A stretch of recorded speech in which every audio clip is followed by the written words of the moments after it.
Graça e paz, amados. Eu gostaria de convidar você para mais uma reflexão aqui em nosso canal. Abra sua Bíblia no livro de Lucas, no capítulo de número 4, versículos 1 e 2. Amém? Diz assim a palavra do Senhor. Jesus, cheio do Espírito Santo, voltou do Rio Jordão e foi levado pelo Espírito ao deserto. Versículo de número 2. Ali ele foi tentado pelo diabo durante 40 dias. Nesse tempo todo, não comeu nada. Depois sentiu fome. Queridos, eu gostaria de refletir sobre as lições que podemos aprender nos desertos da vida. E para nós estarmos aprendendo essas lições e passarmos pelos desertos sem que nós venhamos abandonar o Senhor, é necessário que nós estejamos cheios do Espírito Santo.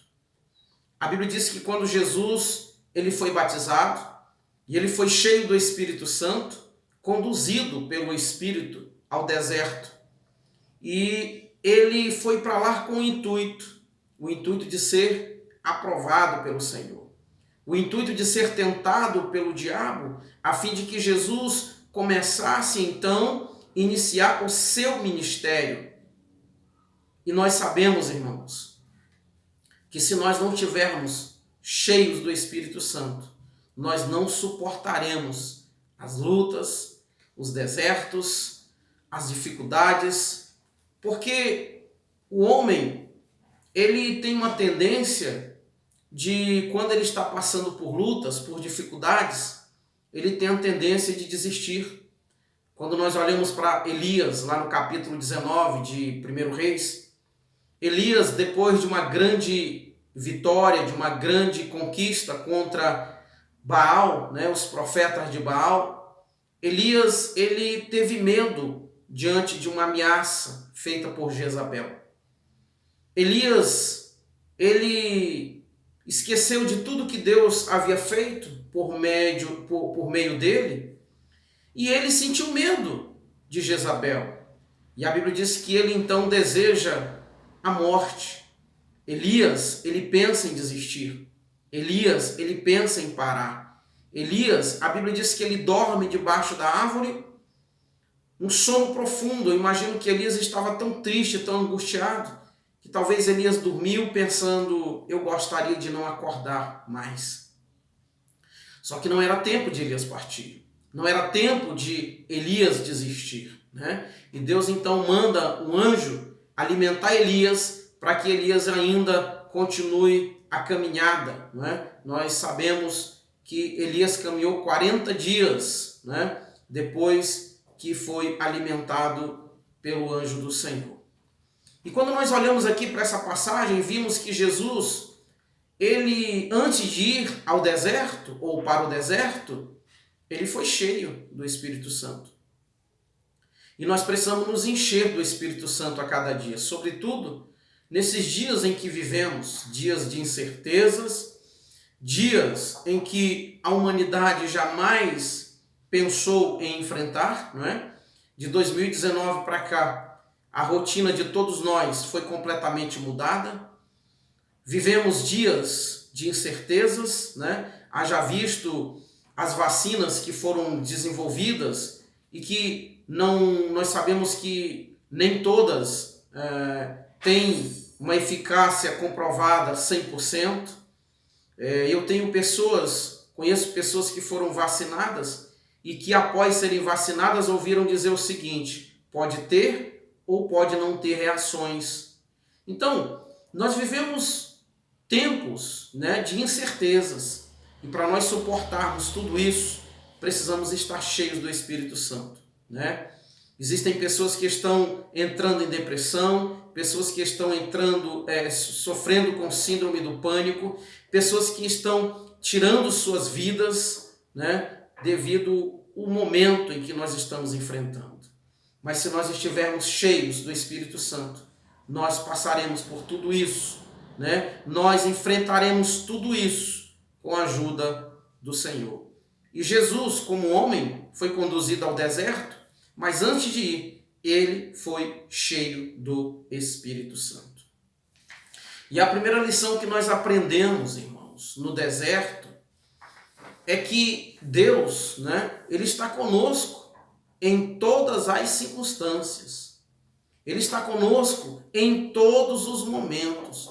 Vamos sair um pouco do texto e vamos ver um personagem que enfrentou lutas, mas que Deus estava com ele sempre. Antes de nós falarmos desse personagem, eu quero falar aqui em Gênesis capítulo de número 31, versículo de número 24, quando Jacó ele fugia de Labão, quando ele voltava para casa, a Bíblia diz que Labão então foi atrás de Jacó, mas no versículo 24 do capítulo 31, a Bíblia diz que Deus aparece a Labão em um sonho e o adverte para que ele não faça nenhum mal a Jacó. Isso mostrando que Deus ele está conosco, irmãos. Nós não podemos desistir, não podemos nos desesperar, nós não podemos perder a nossa fé, não é? Nós não podemos ficar apavorados, porque Deus está conosco. No livro de Gênesis, no capítulo de número 37, versículos 26 e 27, nós vamos ver Deus, usando Rubens para livrar José da morte. Por quê?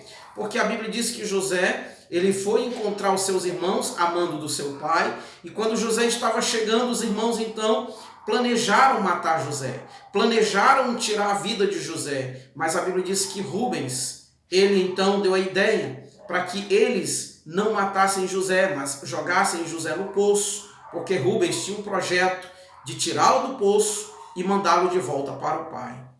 Queridos, em todos os momentos das nossas vidas, em todas as circunstâncias, nós precisamos crer que Deus estará conosco, Ainda que nós venhamos passar as dificuldades mais extremas, mas Deus estará conosco, Conforme Isaías capítulo 43 diz, Então nós precisamos estar, lá em Isaías 43 diz que se nós passarmos pela água, o Senhor vai estar conosco. Se passarmos pelo fogo, Ele vai estar conosco. Então nós não podemos, viver apavorados, nós temos que crer, nós temos que confiar. Então não perca a sua fé mediante a tudo que nós estamos enfrentando, a tudo que nós estamos vivendo, irmãos. Nós não podemos perder a nossa fé, amém? Eu queria só fazer uma ratificação aqui. Eu falei sobre Rubens, Gênesis capítulo 37, na verdade eu citei os versículos errados. É o versículo 21 e 22, amém? Os versículos 26 e 27, nós vamos ver Deus usando Judá para tirar José de perto dos seus irmãos. Porque José estava lá dentro do poço, E com certeza, se os ismaelitas não passassem por ali, os irmãos de José iam concluir o plano que eles tinham feito de tirar a vida de José. E agora Deus então usa Judá, para que José seja tirado de perto dos seus irmãos. Porque nós sabemos que todo o propósito em tudo isso era Deus livrar o povo de Israel, da morte através da fome. Por isso Deus, ele conduziu José até o Egito. Irmãos, eu costumo dizer que muitas vezes, Deus age e nós não compreendemos. É como se a nossa vida fosse um tabuleiro de xadrez, ou um quebra-cabeças. E Deus vai montando as peças e nós não entendemos quando as coisas acontecem, quando estão acontecendo. Muitas vezes nós vamos entender quando Deus finaliza o projeto. Então Judá, ele deu conselho aos irmãos então que vendessem José para os ismaelitas. No capítulo 39, nós vamos ver Deus continuando com José, porque a Bíblia diz que José ele foi vendido para Potifar, o guarda, o capitão da casa de Faraó. Mas a Bíblia diz que ele entregou tudo que ele tinha sobre a administração de José. José administrava tudo, irmãos. Porém, José enfrentou um problema. A mulher, que foi tentar José, e José não cedeu aos caprichos dela, porque José ele temia a Deus, José temia ao Senhor, por isso ele não aceitou a proposta da mulher de Potifar. E, irmãos, eu fico pensando se José tivesse cedido.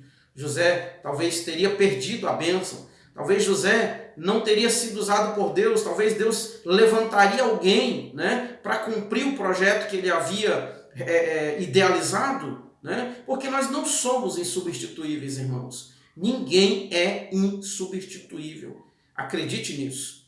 Mas então José, ele não cedeu os caprichos, aos convites daquela mulher. E José então foi preso. E mesmo na prisão, diz a Bíblia que o carcereiro, ele entregou, né, a prisão aos cuidados de José. E aí vocês conhecem a história, né, que o copeiro e o padeiro tiveram um sonho cada um. José, ele interpretou esses sonhos, né? Eles saíram da cadeia, conforme a Bíblia diz. O padeiro foi morto e o copeiro voltou a trabalhar na casa do rei. No versículo de número 23 do capítulo 40 de Gênesis, nós vamos ver que José ele foi esquecido pelo copeiro. E esse esquecimento durou-se 2 anos, conforme diz Gênesis capítulo 41 e o versículo de número 1. Irmãos, existem situações na vida da gente que muitas vezes, né, a pessoa chega a pensar que Deus não está com ela. A pessoa chega a pensar que Deus a abandonou, né? Mas na verdade, Deus está no controle de tudo, sempre, né? Eu fico pensando José, ele pensando sobre tudo o que aconteceu, e José então, né, pensava, eu penso que José, ele ficava pensando, eu fui esquecido. Passaram-se 2 anos e meio, 2 anos, queridos, eu quero que você saiba de uma coisa, Deus nunca nos esquece. Deus nunca nos abandona. Porém, nós temos um problema para lidar com o tempo. Porque o nosso tempo, irmãos, não é o tempo de Deus. O homem não foi criado com essa limitação do tempo. O homem foi criado para viver eternamente. Nós sabemos disso, né? Isso é um tema para uma outra mensagem. E por isso nós temos a dificuldade de esperar. Nós temos a dificuldade de lidar com o tempo. Passaram-se 2 anos e José foi lembrado. Eu quero dizer para você, não importa o problema que você está passando, a luta que você está enfrentando, o deserto no qual você está, eu quero que você saiba que Deus não esqueceu de você. Deus não virou as costas para você. Deus não te abandonou. Deus, Ele está contigo, Ele está no controle e certamente Ele se mostrará a você. Ontem eu recebi a visita de uma querida pessoa na minha casa. Essa pessoa enfrentou um problema com câncer, né, foi curada pelo Senhor, e ela me dizia que teve um momento que ela orou e falou, até o Senhor me abandonou. E ela foi a uma igreja cultuar o Senhor, e lá 2 ou 3 irmãs abraçaram ela, e ela sentiu naquele abraço o Senhor dizendo a ela, eu não te abandonei, eu não virei as costas para você. Né? Então, queridos, Deus, Ele nunca nos abandona. Se alguém que nunca vira as costas para nós, esse alguém é Deus. Pelo contrário, o homem é que abandona o Senhor. O homem é que vira as costas para Deus. O homem é que simplesmente rejeita o Senhor, mas o Senhor mesmo não rejeita ninguém. Então, nós podemos então crer que mesmo em meio a tantas lutas, mesmo em meio a esta pandemia, mesmo em meio às incertezas que a pandemia nos traz, devemos ter certeza que Deus está conosco e Ele não nos abandonará. Né? Deus, Ele sempre, irmãos, Ele cuida dos seus, Ele sempre cuida do seu povo, e eu quero que você saiba disso. Eu não sei o que você está passando, eu não sei o que você está enfrentando, eu não sei qual é a luta que está trazendo opressão para você, mas eu quero que você saiba, Deus não te abandonou. Amém?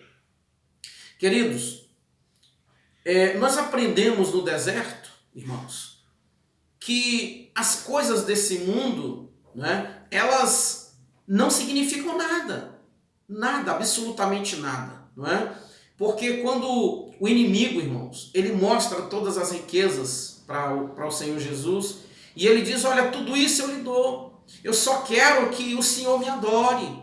E Jesus então rejeita tudo aquilo, por quê? Porque, irmãos, o reino do Senhor Jesus não é aqui nesse mundo.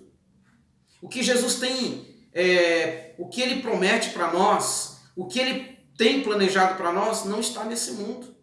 Lá em Mateus capítulo de número 8, ali a partir do versículo 20, quando nós vamos ver aquele servo dizendo para Jesus, né, que estava pronto a segui-lo, para onde ele fosse, Jesus disse para ele, olhe, as aves do céu têm seus ninhos, as raposas têm seus corvis, mas o Filho do Homem não tem onde reclinar a sua cabeça. Ou seja, Jesus estava dizendo o seguinte, o que eu tenho para você não está aqui.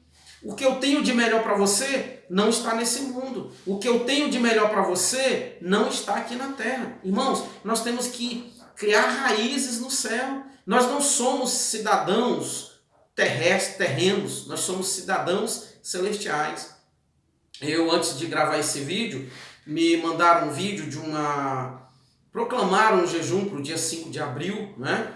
E no final do vídeo, um dos pastores disseram o seguinte, que depois desse jejum, Deus vai trazer uma grande prosperidade nunca vista no Brasil. Amém.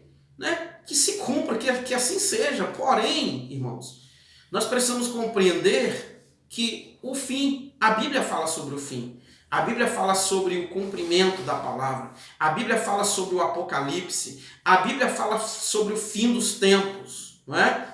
E contra fatos não existem argumentos. Contra a palavra do Senhor, né, nós não podemos contestá-la de forma nenhuma, ela vai se cumprir. Jesus disse, passarão os céus e a terra, mas as minhas palavras jamais passarão. Então, nós temos que criar raízes, né?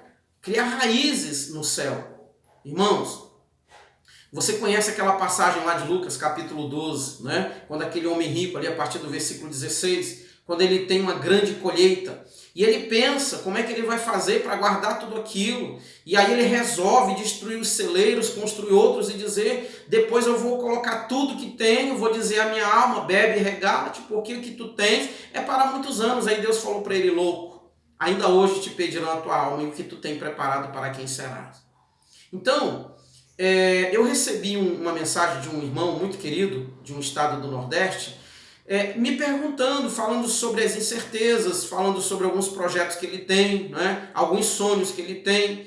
E eu disse ao irmão o seguinte, irmão, continue, né, vivendo a sua vida, continue vivendo a sua vida no sentido de servir ao Senhor, né? Não me confundam, porque Jesus disse que aquele que quiser salvar a sua vida, perdê-la-á, mas quando eu disse a ele o seguinte, continue, né, vivendo, porém, não saia do foco, que é ir para o céu, que é ir para a eternidade com Cristo. Né? Então, quem precisa estudar, estuda. Quem tem que trabalhar, tem que trabalhar. Nós não podemos, irmãos, viver apavorados. Nós não podemos viver desesperados. Por quê? Porque se Jesus está no controle das nossas vidas, nós temos que crer, não é? Que Ele está conosco, que nos ajudará em todas as circunstâncias, né? Em todos os momentos das nossas vidas. Amém?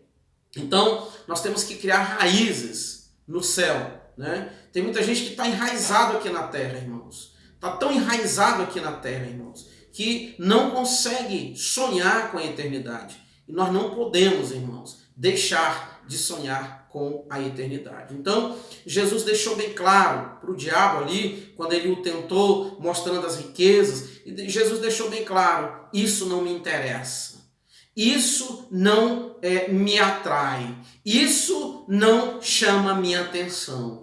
Isso não tem nada a ver comigo. Irmãos, então que nós possamos, irmãos, nesse momento difícil, confiar no Senhor. Nós aprendemos no deserto também a sermos humildes e prudentes, né? Lembra quando o diabo falou para Jesus, se, né, tu és o Filho de Deus, transformas as pedras em pães, né? Jesus foi humilde. Jesus não precisava provar para o diabo que Jesus era o Filho de Deus. Né? Jesus foi prudente, Jesus poderia transformar as pedras em pães, mas não era o momento, Jesus não precisava fazer aquilo. Então nós temos que ser humildes, aprender com Jesus, temos que ser prudentes.